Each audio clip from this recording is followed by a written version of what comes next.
welcome back to the channel. My name is Frank. Today we're going to talk about another Aiarty product, Image Enhancer, which uses artificial intelligence to upscale and enhance your images.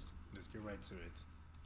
So this time they've asked me to review this product in exchange for a full license, and of course I'm more than happy to do that.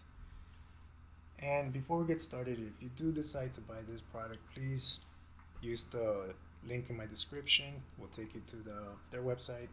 You will see my affiliate number, and anything that you decide to purchase from there, I will get a small commission for it, and I would really appreciate that. So here I have a few samples I found, and we're gonna try to see if we can upscale them and enhance them. And here we have this. All of them are pretty much less than 1000 pixels. Fixes the blurry and makes it more clear. It has a few of the AI models. It has a few other versions, but you can also disable them from the settings. Also with these, you might want to upscale them before enhancing them, as if you leave it in its normal resolution, it will not really do much.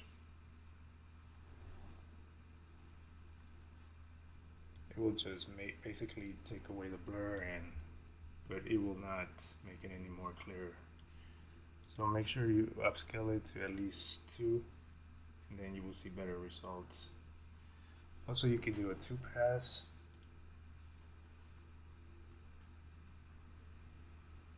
And all I noticed with the 2-pass, it just makes it more vibrant.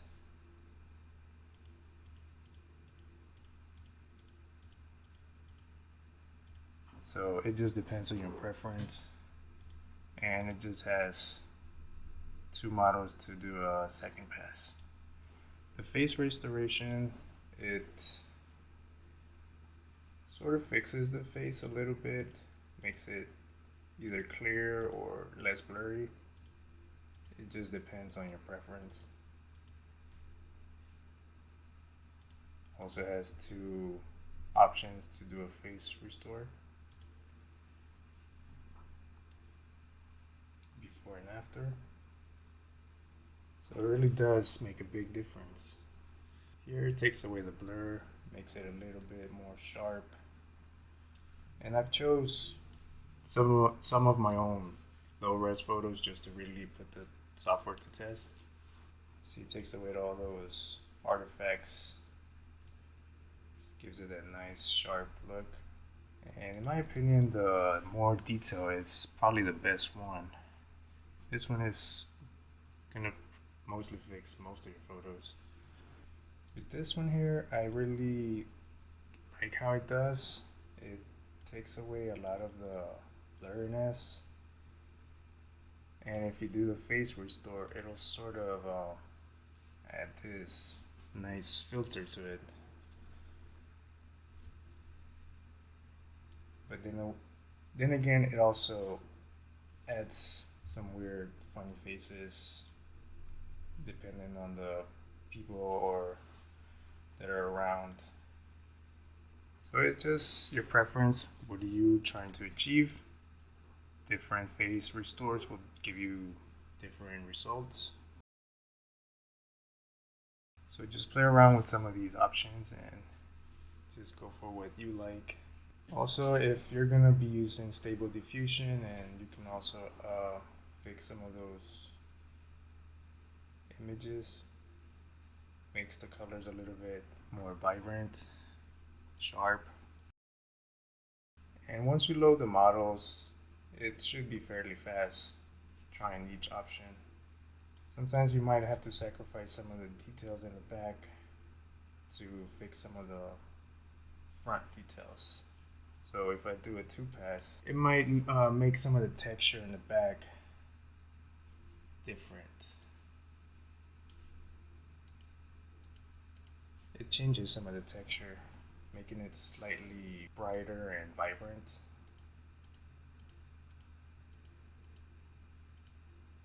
And I've noticed a lot of these you need to upscale it to at least 2 to see the results.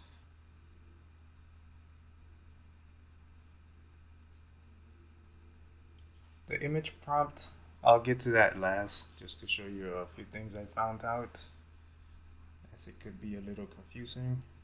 Here we go, we have this, makes it just more clear. This is great for landscaping and sceneries. Just makes everything more clear and sharp. I do feel that the face restore, it's best when you have close-up photos. Pictures like this, it will not do a very good job at it. It will just add funny, weird faces to the people around. See this? So perhaps in future updates, they can improve that. So either add a 2-pass to improve some of these artifacts, and if you do use the face restore, it'll perhaps change some of the look, making it seem as if it has a filter, which in some occasions it could look okay, but in this occasion it sort of destroys the texture of the sweater here.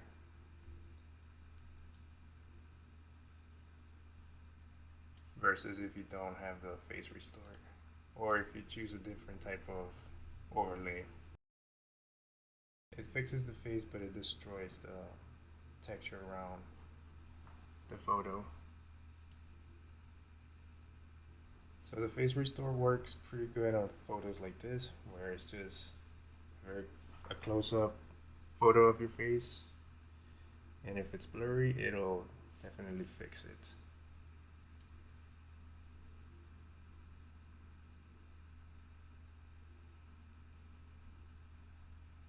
Also destroying some of the texture in the back, so you can see that. You see this photo is very low res, and it will upscale it to a nice, decent, clear image.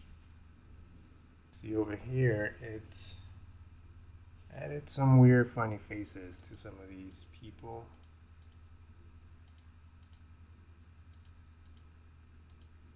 So the face restore works best when it's a close-up photo. Also, the inference and the models load up pretty quick. Once you load them up from the beginning, when you download the software, it will fairly load up fast each time you start the software. This photo is very blurry. Once you do the 2-pass and a face restore, it improves a lot. So it does a very good job, except for some of the body parts, but you can always fix that in Photoshop or other methods. It added a weird face to this person here, which that's the only thing I am not liking about the face restore. You can always fix these things.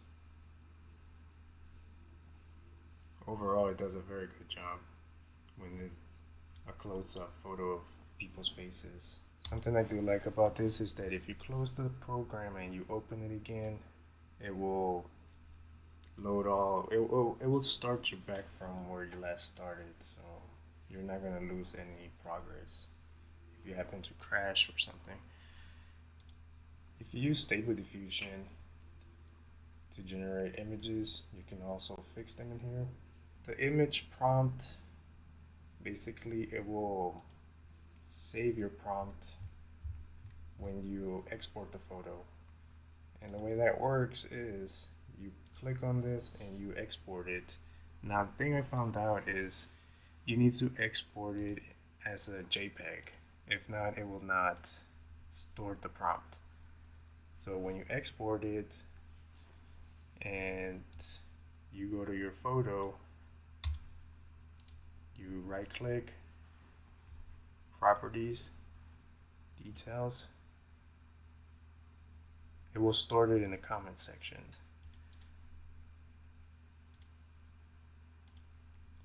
If you see this one, if you save it as a PNG, it will not store that prompt. It has to be as a JPEG.